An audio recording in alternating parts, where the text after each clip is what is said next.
Assalamualaikum warahmatullahi wabarakatuh.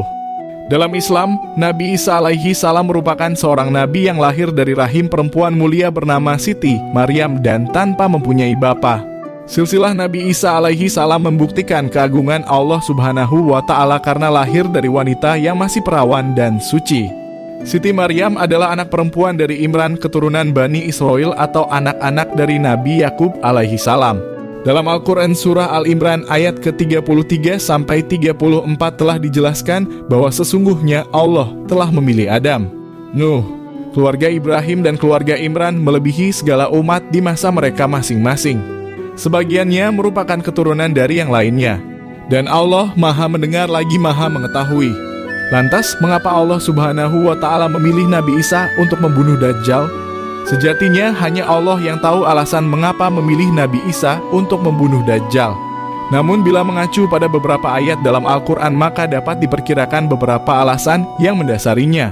Dalam buku At-Tazkirah Jilid 2 Bekal Menghadapi Kehidupan Abadi tahun 2013 karya Imam Syamsuddin Al-Qurtubi, dijelaskan ada 3 alasan di dalam Al-Quran mengapa Allah subhanahu wa ta'ala mengutus Nabi Isa untuk membunuh Dajjal. 1. Membuktikan Nabi Isa masih hidup sesuai dengan Al-Quran Surat An-Nisa ayat 159 yang artinya tidak ada seorang pun dari ahli kitab kecuali akan beriman kepadanya dalam kurung Isa sebelum kematiannya.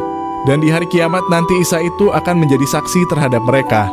Ayat di atas membuktikan bahwa cerita yang menyebut Nabi Isa telah disalib kaum Yahudi adalah keliru. Sebab selama ini mereka mempercayai jika Nabi Isa telah wafat. Pada hari kiamat nanti, Dajjal muncul dengan segala tipu dayanya. Kemudian dia mendapatkan dukungan dari kaum Yahudi yang juga menjadi pasukannya, dengan maksud untuk membalas dendam kepada umat muslim yang ada di dunia. Namun Allah kemudian menurunkan Nabi Isa alaihi salam yang menurut keyakinan mereka telah dibunuh sebelumnya. Allah membantu Nabi Isa dalam mengalahkan Dajjal dan pasukannya. Pada saat itu tidak ada tempat yang aman bagi mereka untuk bersembunyi. Bahkan jika seorang Yahudi bersembunyi di balik pohon, batu atau dinding, benda-benda itu akan mengungkap keberadaannya dengan berseru, "Ya Ruh Allah, ada seorang Yahudi di sini." Nabi Isa kemudian menangkapnya dan pilihan bagi orang tersebut adalah menyerah atau dibunuh. 2.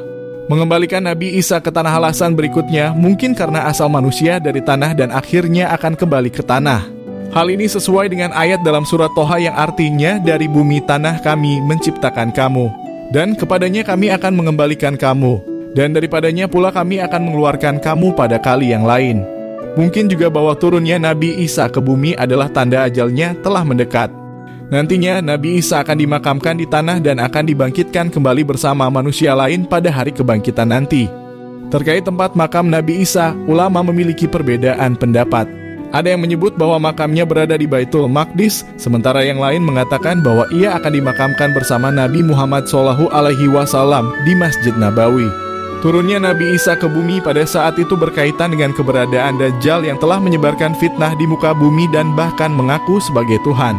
Tidak ada yang dapat melawan Dajjal kecuali Nabi Isa. 3. Menjadi umat Nabi Muhammad alasan lainnya adalah untuk melaksanakan kewajiban jihad sebagai umat Nabi Muhammad SAW. Nabi Isa sendiri pernah memohon kepada Allah agar diangkat menjadi bagian dari umat Nabi Muhammad. Adapun keistimewaan Nabi Muhammad memang sudah diakui sejak zaman Nabi Isa dan dijelaskan dalam Injil, sebagaimana yang disebutkan dalam surat Al-Fat ayat 29. Yang artinya Muhammad adalah utusan Allah dan orang-orang yang bersama dengan dia bersikap keras terhadap orang-orang kafir, tetapi berkasih sayang sesama mereka. Kamu melihat mereka rukuk dan sujud mencari karunia Allah dan keridaannya. Pada wajah mereka tampak tanda-tanda bekas sujud. Demikianlah sifat-sifat mereka dalam kurung yang diungkapkan dalam Taurat dan sifat-sifat mereka dalam kurung yang diungkapkan dalam Injil. Ketika Nabi Isa kembali ke dunia, Dajjal sudah menyebarkan pengaruhnya di tengah-tengah masyarakat. Oleh karenanya, sebagai anggota umat Islam, Nabi Isa memiliki tanggung jawab untuk berperang melawan Dajjal dan pasukannya. Inilah yang telah kita pahami sebagai 3 alasan Allah mengutus Nabi Isa kembali ke dunia dan mengalahkan Dajjal pada hari akhir nanti. Mungkin ada alasan-alasan lain yang belum disebutkan di atas, karena pada hakikatnya hanya Allah yang mengetahui alasan di balik segala sesuatu. Allah Maha Mengetahui dan Allah Maha Kuasa dalam segala hal.